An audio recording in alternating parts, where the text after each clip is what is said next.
दुआ संख्या 32 के बाद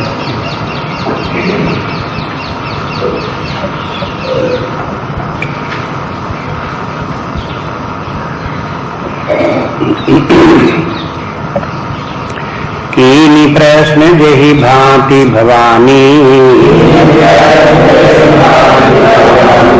जही विधि शंकर कहा बखानी सो सद हेतु कहब मैं गाई कथा प्रबंध विचित्र बनाई यही यह कथा सुनी नहीं होई जन आचरज करे सुनि सोई कथाय लौकिक सुनहि विज्ञानी नहीं आचरज करई यस जानी राम कथा कै मिति जग नाही अस प्रतीति जिनके मन माही नाना भांति राम अवतारा रामायण शतकोटि अपारा कलप भेद हर चरित सुहाए भांति अनेक मुनीसन गाये करियन संशय सौरयानी सुनिए कथा सादर रति मानी रामायणंत अनंत गुण अमित कथा विस्तार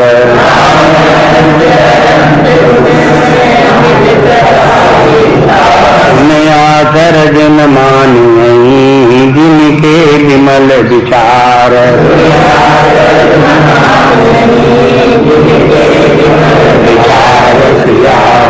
रामचंद्र की हनुमान की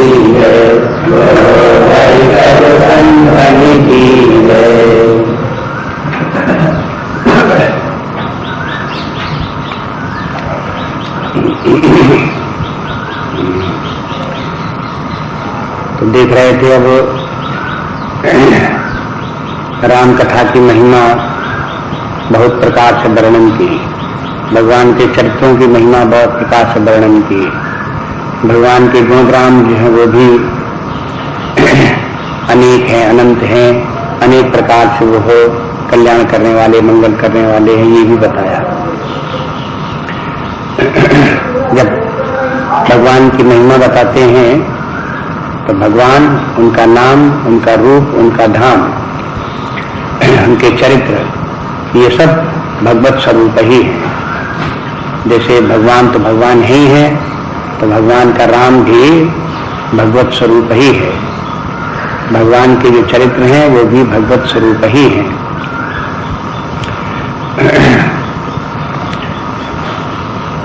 अब इस प्रकार से वर्णन करके आगे कहते हैं कथा प्रारंभ करते हैं। लेकिन कथा क्या प्रारंभ करते हैं? कथा की जो विचित्रता है वो बताते हैं। कहते हैं अब हम जो कथा आगे वर्णन करने जा रहे हैं बड़ी विचित्र कथा है, लोग जल्दी इस पर विश्वास नहीं करेंगे, उनको सुन करके आश्चर्य लगेगा। ये कहते हैं तुलसीदास हमें पहले ही मालूम है, इसलिए उसका समाधान बताते हैं। कहते कीन प्रश्न जी भांति भवानी। अब कहते हैं वैसे तो हम कथा शुरू करेंगे जिस प्रकार से पार्वती जी ने प्रश्न किया और जय विधि शंकर कहा बखानी, और शंकर जी ने ये कथा जिस प्रकार से पार्वती जी को सुनाई वो हम सब सुनाएंगे। सो सब हेतु कहा मैं गाई, और उसका हेतु भी हम कहेंगे, मैंने कारण, क्यों पार्वती जी ने कथा के विषय में पूछा वो भी सब हम कारण भी बताएंगे। और कथा प्रबंध विचित्र बनाई, ये कथा जो है प्रबंध रूप में, जैसे महाकाव्य प्रबंध काव्य कहलाता है, तो ये एक प्रबंध काव्य का रूप धारण करेगा। कथा प्रबंध विचित्र बनाई, और फिर इसमें जो कथा जो है ये बड़ी विचित्र कथा है, इसकी रचना में बड़ी विचित्रता है। अब जैसे यही बात जो अभी कही, इसके पहले ये कहा था कि हम वही कथा सुनाएंगे जो याज्ञवल्क ने भरद्वाज जी को सुनाई। अब यहाँ क्या कह दिया कि अब हम वो कथा विस्तार से सुनाएंगे जो पार्वती जी ने पूछी, शंकर जी ने सुनाई। तो असल में बात मामला क्या है? विचित्रता की बात ये कि वो बात सही है कि ये बात सही है कि दोनों सही है कि दोनों गलत हैं, या तुलसीदास भी भूल जाते हैं कि हम पहले क्या कह गए। तो इस बात में ये जो इस प्रकार की बातें हैं, वो जो इस रामचरितमानस का अध्ययन करने वाले हैं, वो जब पहली बार पढ़ते हैं तो ये सब कुछ समझ में नहीं आता, चक्कर काटते हैं उसमें कि सही बात क्या है, इसका सूत्र कैसे चलता है, इसकी व्यवस्था किस प्रकार से है। ये सब जो वो हो उसमें जोड़ तोड़ उसमें मिलाने की कोशिश करते हैं और मिलता नहीं। इधर का बैठालते हैं तो उधर गड़बड़ा जाता है, उधर का बैठालते हैं तो उधर गड़बड़ा जाता है। तो ये कथा बड़ी विचित्र कथा है। तो तुलसीदास जी कहते हैं ऐसा क्यों है, वो हम तुमको बताते हैं। देखो, जे ये कथा सुनी नहीं हुई, जन आचरण करे सुन सोई। जिसने ये कथा न सुनी हो तो इसको सुन करके कोई आश्चर्य न करे। माने कथा सुनी नहीं होगी, पहली बार सुनेगा तो ये विचित्र लगेगी ही, इसमें कोई बात नहीं। लेकिन जिसने पहले सुनी होगी, एक बार सुनेगा, दो बार सुनेगा, तीन बार सुनेगा, बार बार सुनेगा, तो फिर उसको स्पष्ट होने लगेगी सब कथा, उसके सिद्धांत भी समझ में आने लगेंगे, उसके और रहस्य भी समझ में आने लगेंगे। इसलिए इस कथा को बार बार सुनना चाहिए, बार बार समझने की कोशिश करनी चाहिए। इसकी विचित्रता जो है वो समझ में आ जाएगी। विचित्र के माने क्या है? सुन करके आश्चर्य हो, उसे विचित्र कहते हैं। विचित्र के माने है नाना रूप भी है, तरह तरह की चीजें हों तो उसको भी नाना रूप को भी विचित्र कहते हैं। जैसे इसमें नवरसों का वर्णन है, कहीं हास्य है, कहीं श्रृंगार है, कहीं रौद्र है, कहीं वीर है। इस प्रकार से अनेक रस हैं, तो रस भी अनेक, रस जितने हैं उतने ही रूप हैं, उतने ही रंग हैं। तो ये भी कह सकते हैं विचित्र के माने इसमें नाना प्रकार के भाव हैं, तरह तरह की कथाएं हैं, वो भी इसकी विचित्रता है।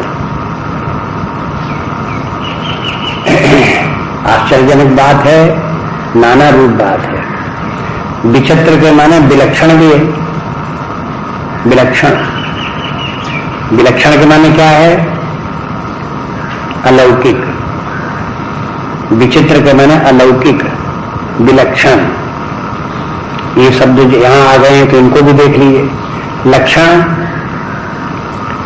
जगत के जो लक्षण हैं और लोगों के, संसारी लोगों के जो लक्षण हैं, और इसमें जिनका कि व्यवहार जिन लक्षणों से होता है, आप देखेंगे कथा में उसके विपरीत बात कही गई, तो विलक्षण हो ही गई।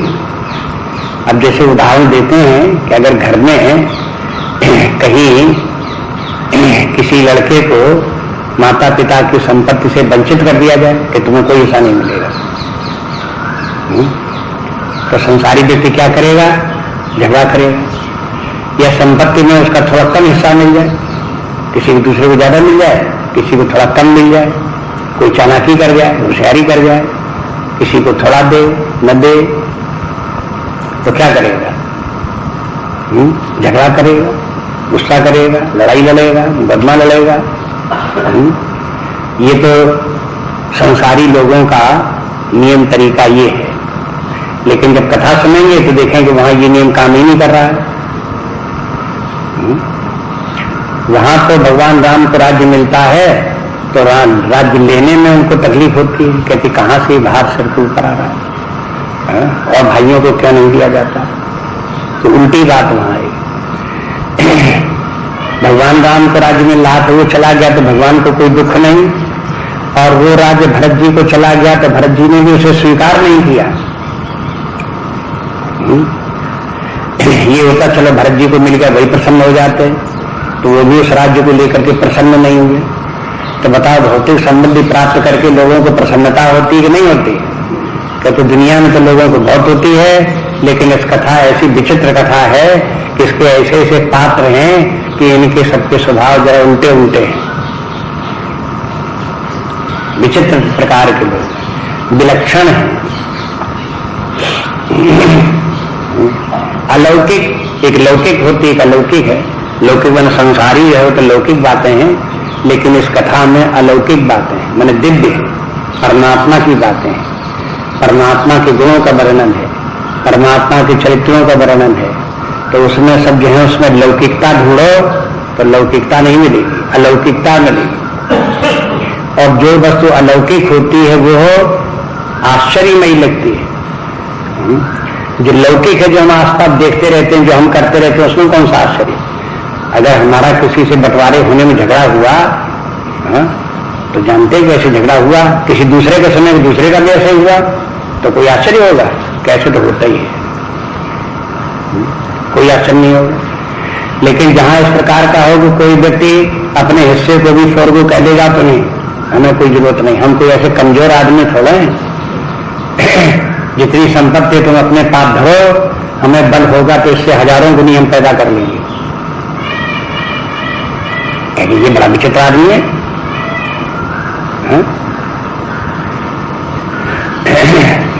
तो ऐसे देखो विचित्रता जो ये है, इस अर्थ में अलौकिक बात, विचित्र बात। तो ये कथा में विचित्रता ही है। आगे भी कहते हैं कि देखो ये अलौकिक कथा है, विचित्र शब्द यहाँ प्रयोग किया, आगे अलौकिक शब्द आता है।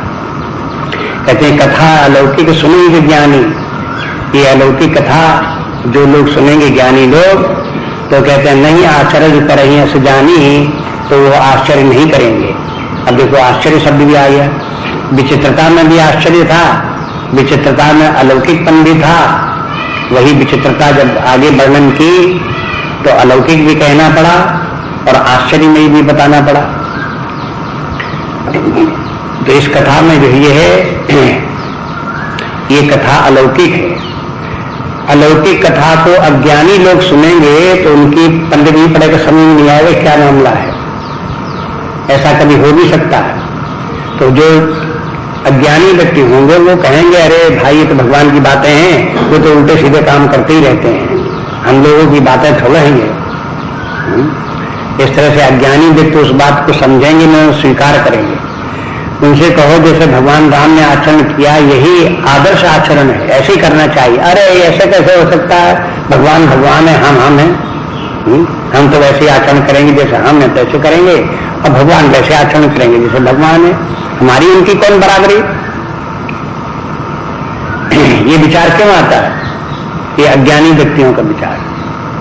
देखो यही समझा दिया, अज्ञानी लोग ऐसे ही बोलते हैं।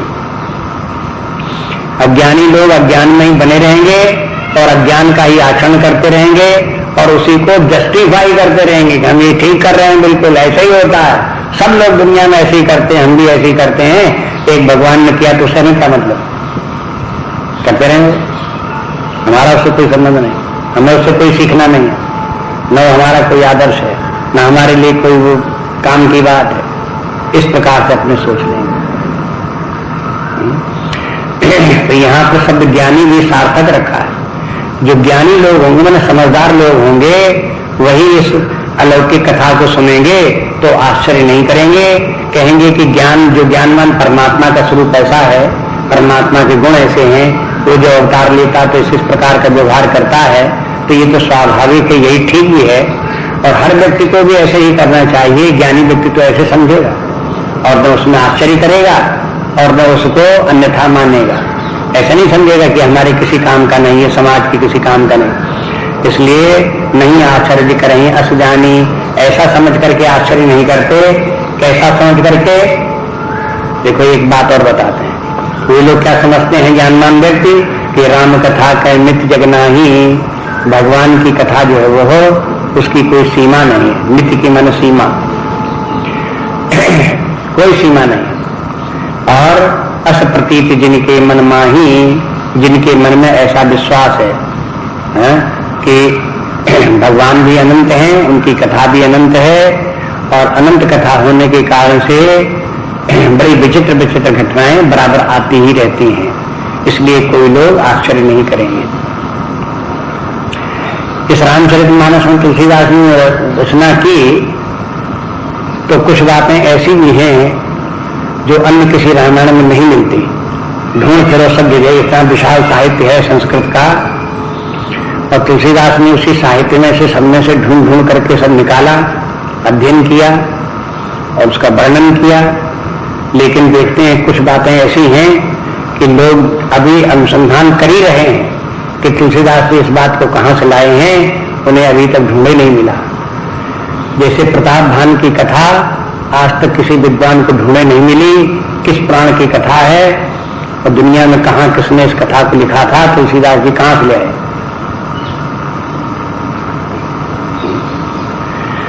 तो तुलसीदास जी कहते हैं ऐसी कथा जब लोग बात सुनेंगे तब कहेंगे ये बड़ी आश्चर्य की बात, ये कहां से कथा आ गई, ये कहां से कथा आ गई, ये कैसे हो गया। तो तुलसीदास जी कहते हैं देखो भगवान के चरित्र अनंत हैं, अनंत प्रकार से हैं, और फिर जन कितने कल्पों में कितने बार अवतार लिया है और किस किस कल्प में किस किस प्रकार से उन्होंने आचरण किया है, उन सबको भला कौन जान सकता है। अब तुलसीदास जी किस अवतार की, भगवान ने कौन सा अवतार लिया और कहाँ कौन घटना घटी और कहाँ से उसको ले आए और यहाँ वर्णन कर दिया, तो अब वो ढूंढो कहाँ से आई। अब परेशान होते रहेंगे। तुलसीदास जी कहेंगे कि लोगों को ये बड़ी विचित्र बात लगेगी। क्या तो हम पहले ही बता दें भगवान की कथा अनंत है और उनको ढूंढना चाहो, पार पाना चाहो तो मुश्किल पड़ेगा आपको, इसलिए लोगों को विचित्र लगेगी। लेकिन जो ज्ञानवान है वो ऐसे ही मान लेंगे कि भगवान ने अनेक बार अवतार लिया, उनकी कथाएं भी अनंत हैं, इसलिए कहीं से भी ये कथा ले आए होंगे और वहां से आ गई होगी तो कोई आश्चर्य की बात नहीं। तुलसीदास जी सिद्ध पुरुष रहे, दिव्य दृष्टि उनकी रही, जो कथाओं में न भी हो किसी पुराण में तो तुलसीदास जी को वो कथा भी दिख गई, उस कल्प की वो कथा भी उनको दिखाई दे गई कि ऐसा ऐसा एक कल्प में भगवान ने ऐसा ऐसा भी किया, उसका भी वर्णन कर दिया। तो अब वो तो कहीं लिखा मिलेगा नहीं किसी पुराण में, वो तो तुलसीदास जी स्वयं देख करके आए हैं वहां से साक्षात। कि तुलसीदास को कैसे दिख गई, तो तुलसीदास ने पहले बता दिया था शुरू में कि देखो यथा सुमंजन आनिदृग साधक सिद्ध सुजान, कौतुक देखें शैलवन भूतल भूर सुजान, ऐसे ही कहते हैं। तो गुरुपद रज मृद मंजिल अंजन नयन अमी दृग दोष विभंजन, तेही कर विमल विवेक विलोचन वर्णो रामचरित भवमोचन। कहते हमने अपनी आंखों में अंजन लगाया है, और जैसे जमीन के नीचे गड़ी हुई कोई वस्तु मिल जाए, वन में छिपी हुई वस्तु कोई अंजन लगा के देख ले, तैसे भगवान के चरित्र जो है अंजन लगा करके, गुरु के चरणों के अंजन लगा करके फिर देखा तो हैं भगवान के चरित्र जगह जगह दिखाई दिए। तो वहां से हम लाए, अब लाए तो सब अलौकिक बातें। अब आप ढूंढना चाहो, परेशान हो, चिंता कर रहे हो तो ये बेकार की बातें। इसलिए राम कथा का मित जग नाही, भगवान राम की कथा की कोई सीमा नहीं। अस प्रतीत जिनके मन माही, इसको इस विश्वास जिन लोगों के मन में है, तो नाना भांति राम में अवतारा। तो फिर भगवान के अवतार तो बार बार हुए और नाना भांति है, माने हर अवतार में भगवान ने क्रम तो वही रहा। अयोध्या में अवतार लिया, दशरथ जी के यहाँ अवतार लिया, और उसके बाद बाल लीलाएं की, और फिर जनकपुरी गए, विवाह हुआ, वन में गए, रावण को मारा, ये तो होता ही बार बार। लेकिन हर कथा में थोड़ा थोड़ा अंतर हो जाता है। हर कथा में परशुराम जी भी मिलते हैं भगवान राम से, क्योंकि परशुराम जी का अवतार पहले होता है, उसके बाद में भगवान राम का अवतार होता है। तो हर अवतार में जब भगवान राम अवतार लेते हैं तो परशुराम भी मिलते हैं। लेकिन कभी परशुराम जी मिलते हैं तो जनकपुरी पहुंच जाते हैं, स्वराज सभा में मिल जाते हैं, और कभी जब सीता जी का विवाह हो जाता है और वो चलने लगते हैं अयोध्या में, तब रास्ते में मिल पाते हैं, लेट हो जाते हैं, नहीं आ पाते हैं, तब रास्ते में मिलते हैं। तो अब ये कहो कि कौन बात सही है? अब भाई किसी अवतार की बात एक है, किसी अवतार की बात दूसरी है, तो उसके लिए आप इस बात की चिंता मत करना कि कौन सी बात झूठी है, कौन बात सत्य है। झूठी सत्य की कुछ बात नहीं। इसलिए कहते हैं नाना भांति राम अवतारा, रामायण शतकोटि अपारा। और भगवान की रामायण जो है वो तो शतकोटि अपार है, अपार रामायण है। शतकोटि के मन 100 करोड़ जिसमें के श्लोक है, ऐसी रामायण है। वाल्मीकि जी ने जो रामायण लिखी या ब्रह्मा जी ने जो रामायण लिखी, दोनों के नाम से प्रसिद्ध है। कहते हैं ब्रह्मा जी ने एक रामायण लिखी, उसका नाम शतकूट रामायण है। कोई कहते हैं कि ब्रह्मा जी के ही अवतार वाल्मीकि जी थे, तो वाल्मीकि जी ने जो रामायण लिखी उसी का नाम शतकूट रामायण था। 100 करोड़ श्लोक लिख डाले और बड़ी विशाल रामायण हो गई। बाद में इतनी बड़ी रामायण कौन पढ़े, सारी जिंदगी लग जाए तो भी न पढ़ पाए, तो उसको छोटा संक्षेप किया गया। अब आजकल जो रामायण सतविंशति रामायण करके जिसकी है ये है, वो जो है उसको वाल्मीकि रामायण उसी का सार संक्षेप है। तो इसे एक प्रकार कहते हैं रामायण। अब उसमें जब इतनी बड़ी विशाल रामायण होगी तो यानी कितनी घटनाओं का वर्णन होगा, और एक एक घटना का बड़ा विस्तार होगा, एक एक बारीक करके बात होगी। तो उस सबको अगर देखो तो देख करके फिर भगवान की कथा सुनाना शुरू करो, तो हर बार जो सुनाएगा तो कोई न कोई नई बात सुना देगा। अगर मान लो शतकोट रामायण पढ़ करके 10 आदमी कथा सुनाना शुरू करें तो पूरी तो सुना नहीं पाएंगे, कुछ कुछ सुनाएंगे, और जो सुनाएगा तो जिसका मन जहां रमा होगा, जो कथा उसे अच्छी लगेगी वही वो सुनाएगा।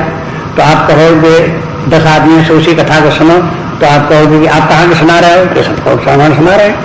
दूसरे से कहो आप कहाँ के सुना रहे हो, कि शतकोट रामायण सुनाए, कि आपकी दोनों की कथा में तो तालमेल बैठता नहीं, अलग अलग बातें सुना रहे। अरे तो शतकोट रामायण में से एक भाग हमने सुना दिया, दूसरी ने दूसरी कथा सुना दी, तीसरी ने तीसरी कथा सुना दी, इसलिए अंतर हो गया। नहीं, बाकी शतकोट रामायण में तो सब कथाएं ही हैं। इस तरह से देखो ये कथाएं, इसमें जो है वाल्मीकि की कथाएं, फिर उसमें अध्यात्म रामायण की कथाएं, पद्म पुराण की कथाएं, भागवत की कथाएं, श्रीमद् भागवत में भी भगवान राम की कथा आती है। उसमें भी कुछ अलग अलग बातें हैं जो तुलसीदास ने नहीं लिखी, उसमें कुछ और बातें हैं। तालमेल बैठा लो तो आपको बिल्कुल एक ही जैसी कथा बिल्कुल पूरी पूरी नहीं मिलेगी। इसलिए कहते हैं कि कल्प भेद हरिचरित सुहाए। कल्प भेद के माने हर कल्प में भगवान का अवतार बार बार अवतार हुआ, तो कल्प के भेद से हरिचरित सुहाए। एक कल्प में एक चरित्र, दूसरे कल्प में दूसरे चरित्र, तीसरे कल्प में तीसरे चरित्र, इस प्रकार के उनके चरित्रों का भेद भी हो गया। भांति अनेक मुनि सन गाए। मुनियों ने जो गाए भगवान के चरित्र सुनाए, तो किसी ने किसी कल्प के सुनाए, किसी ने किसी कल्प के सुनाए, किसी ने किसी कल्प के सुनाए। इस प्रकार से उनमें जो वो हो सब में अलग अलग भेद हो गया, अलग अलग कथाएं हो गई, अंतर दिखाई देने लगा। इसलिए कारण समझा दिया तुलसीदास जी ने, इसे रामचरित मानसी की बात नहीं, अन्य रामायण भी पढ़ें और उनमें आपको कथाएं तरह तरह की दिखाई दें, तो आप ये ना समझो कि कथा लिखने वाला देखो यहाँ भूल गया और इसमें देखो वहां की कथा ऐसी थी और यहाँ इसने ऐसे वर्णन कर दिया। ऐसे नहीं है, भूले नहीं, बल्कि वो कथा कल्प के भेद से भिन्न भिन्न प्रकार की जैसी थी वैसी वैसी उन्होंने सुना दी है। कल्प भेद हरिचरित सुहाए, भांति अनेक मुनि सन गाए। कहते मुनियों ने अनेक तरह से उन कथाओं को सुनाया। और करी न संशय असुर आनी, बस इस बात को अगर ध्यान में रखेंगे तो मन में संशय उत्पन्न नहीं होगा। ये कथा की विचित्रता के कारण संशय भी हो सकता है, तो कहते हैं विचित्र कथा है तो इसमें संशय मत करो, ये अलौकिक कथा है, इसका आश्चर्य मत करो, इसमें संशय मत करो। आश्चर्य की बात ये कि ये कथा तो अलौकिक है, इसे दुनिया में कहीं होते नहीं देखा जाता, तो आश्चर्य होगा। तो ये तो अलौकिक कथा तो है ही है, इसलिए आश्चर्य करने की कोई बात नहीं। अब ये कहते हैं इसमें संशय भी नहीं करना चाहिए। संशय कब आएगा, कोई कुछ बोल रहा है कोई कुछ बोल रहा है तो संशय हो सकता है, तो कहते हैं वो संशय भी नहीं करना चाहिए। संशय का भी समाधान ये है कि अलग अलग कल्पों में भगवान के चरित्र अलग अलग प्रकार के हुए हैं, इसलिए ये भेद दिखाई देता है। तो सुनिए कथा सादर रतिमानी, ऐसे समझ करके जो कथा भगवान की सुनाई जाए उसको आदर पूर्वक सुनो, बस। आदर पूर्वक सुनने के माने क्या है?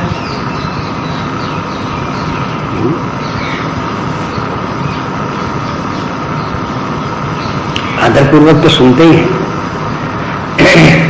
लेकिन देखते हैं कहीं कहीं आदर पूर्वक नहीं भी सुनते हैं। जब कथा की आलोचना करने के लिए सुनते हैं कि हम इसमें दोष निकालेंगे, तो वो व्यक्ति का जो है वो सुनना आदर पूर्वक नहीं है, दोष दृष्टि उसमें देख रहा है, उसका कथा में आदर नहीं है। कोई कथा सुनता है या सुनाता है तो उसमें अहंकार रखता है कि मैं तो कथा सुनने जाता हूँ, मैं तो कथा सुनने जाता हूँ। तो इस कथा सुनने का जो अहंकार है वो उसके आदर को नष्ट कर देता है।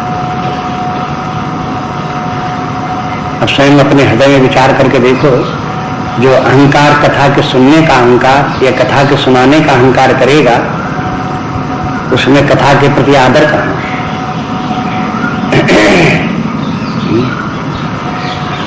कोई व्यक्ति इस प्रकार से कथा को सुने कि ये कथा हमारे किसी काम की नहीं, ये तो पुराने जमाने के लोगों की बातें थी, उन लोगों को कोई काम तो था नहीं, तुलसीदास जी जैसे लोगों तो बैठे बैठे समय काटने के लिए ये करते रहे। आजकल हम बहुत बिजी हैं और हम बहुत जरूरी काम में लगे हुए हैं। ऐसे समझने वाले व्यक्ति जब कथा सुने, तब कथा में उनको आदर नहीं होगा। कथा सुने भी, सुनने के लिए बैठे भी, तो भी कथा न सुने, दुनिया भर की और बातें सोचा करें, तो क्या वो आदर पूर्वक सुन रहे? जब कथा आदर पूर्वक सुनेंगे तो ध्यान कथा में ही रहेगा और समझने की कोशिश करेंगे, भाषा समझने की कोशिश करेंगे, भाव समझने की कोशिश करेंगे, उसमें जो शिक्षा दी गई उस शिक्षा को समझने की कोशिश करेंगे, उस शिक्षा को जीवन में धारण करने की कोशिश करेंगे। ये सब चारों काम करें तब पता लगे कि हाँ, व्यक्ति में आदर भाव है। कथा सुनी भी लेकिन उसमें से कुछ सीखा नहीं, कुछ जीवन में धारण नहीं किया, तो फिर काहे बात का आदर भाव है? आदर भाव नहीं। और कथा सुनते सुनते नींद आ गई तो कहते ये बड़ा आदर की बात है, इसमें कौन सी आदर की बात है? कथा सुनते सुनते सो गए, अरे ये तो बिल्कुल अनादर की बात है। इसलिए देखते हैं ये कथा जो है ये है तुलसीदास जी कहते हैं कि आदर के साथ सुनिए। जब आदर के साथ सुनेंगे तब कथा का जो प्रभाव जीवन में दिखाई देना चाहिए और जीवन का जो एक प्रकार से और हालिंग होकर के नए ढंग से नया व्यक्तित्व निखर करके भीतर से आएगा, श्रेष्ठ महान दिव्य जीवन जो बनेगा, वो जो आदर पूर्वक सुनेंगे वो अपने जीवन में इस प्रकार की अनुभूति प्राप्त करेंगे। और जो लोग आदर पूर्वक नहीं सुनेंगे वे जैसे के तैसे कूप मंडूक बने रहेंगे, देहाभिमानी बने रहेंगे और उसी प्रकार संसार के जो काम क्रोध आदि विकार उनमें भी पड़े रहेंगे और वही संसार के दुख भी भोगते रहेंगे। उनको कथा का लाभ जो होना चाहिए उनको नहीं होगा। इसलिए कहते हैं आदर पूर्वक कथा को सुने। सुनिए सुनिए कथा सादर रति मानी, सादर भी सुने और रति के माने प्रेम, कथा में प्रेम रखें। दो बातों को मिला दो, अगर प्रेम और आदर इन दोनों को मिला दो, एकदम मिला दो, तो क्या रूप बन जाएगा? उसे कहेंगे भक्ति। भक्ति तत्व में एक तो भाव प्रेम का भाव, जैसे भगवान में प्रेम भी हो, भगवान में आदर भाव भी हो, तो दोनों मिलकर के भक्ति भाव बन जाएंगे। अकेला जो प्रेम है तो जैसे अपने छोटे बच्चे हैं उन्हीं पर भी प्रेम हो सकता है, लेकिन बच्चों में आदर भाव नहीं होता। बच्चे के लिए प्रेम भाव तो है, इसलिए बच्चे में भक्ति नहीं होती, प्रेम होता है।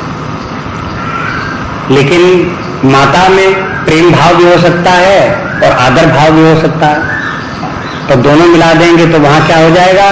मातृ भक्ति। पुत्र भक्ति तो नहीं हो सकता लेकिन मातृ भक्ति हो सकता है। तो क्या मामला, ये मामला क्या है? ध्यान दो तो पता लगेगा प्रेम के साथ यदि आदर भी हो तो वो भक्ति का रूप धारण कर लेता है।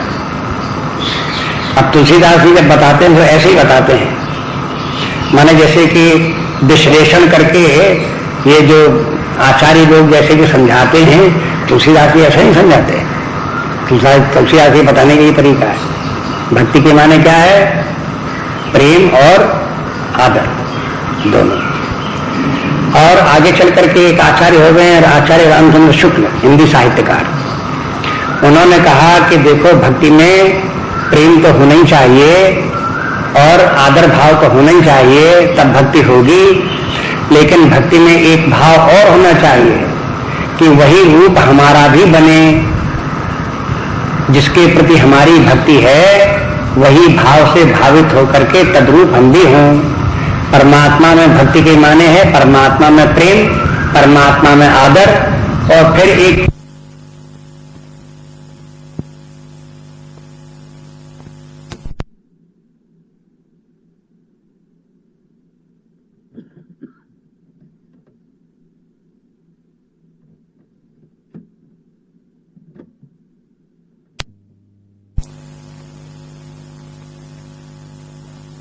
अब देखो, भक्ति शब्द तो एक है, लेकिन उसके पीछे विश्लेषण करो तो इतने भाव हैं। जैसे कहते हैं, सुनिए कथा सादर रतिमानी, और राम में अनंत अनंत गुण अमित कथा विस्तार।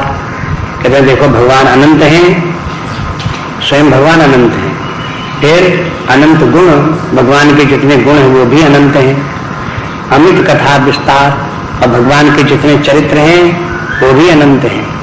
भगवान की इसलिए कथा जो है वो भी अनंत है, ये सब अनंत है। भगवान अनंत है कि माने देश काल परिच्छिन्न नहीं है, असीम है। देश काल वस्तु अपरिच्छिन्न तत्व जो है वो अनंत कहलाता है। तो भगवान जो है देश के परे हैं, काल के परे हैं, समस्त वस्तुओं के परे हैं, उनके अतिरिक्त और कहीं कुछ है नहीं, एक वही होकर के सर्वत्र विद्यमान है, इसलिए भगवान अनंत हैं। भगवान के गुण भी अनंत हैं। भगवान के यहाँ गुण के माने भगवान के सत्रह स्तमस नहीं है। देखो, जगह जगह अपने हिसाब से देखा जाता। भगवान के गुण के माने जो कल बता रहे थे उसी प्रकार से देखें। गुण के माने है भगवान जो है प्रसन्न है, भगवान है उदार है, करुणा निधान है, दीन बंधु हैं, सबका हित चाहते हैं, सबसे प्रेम रखते हैं, शांत स्वभाव हैं, विरक्त हैं, सबका आदर भाव रखते हैं, सबसे प्रेम भाव रखते हैं। ये भाव भगवान का जो है ये है कि भगवान के गुण हैं। तो अब ऐसे गिना दिए तो कभी बच सकते हैं? अरे इतने नहीं, ये अनंत है। जैसे जैसे कथा सुनते जाएंगे, देखते जाएंगे, तैसे अनंत है।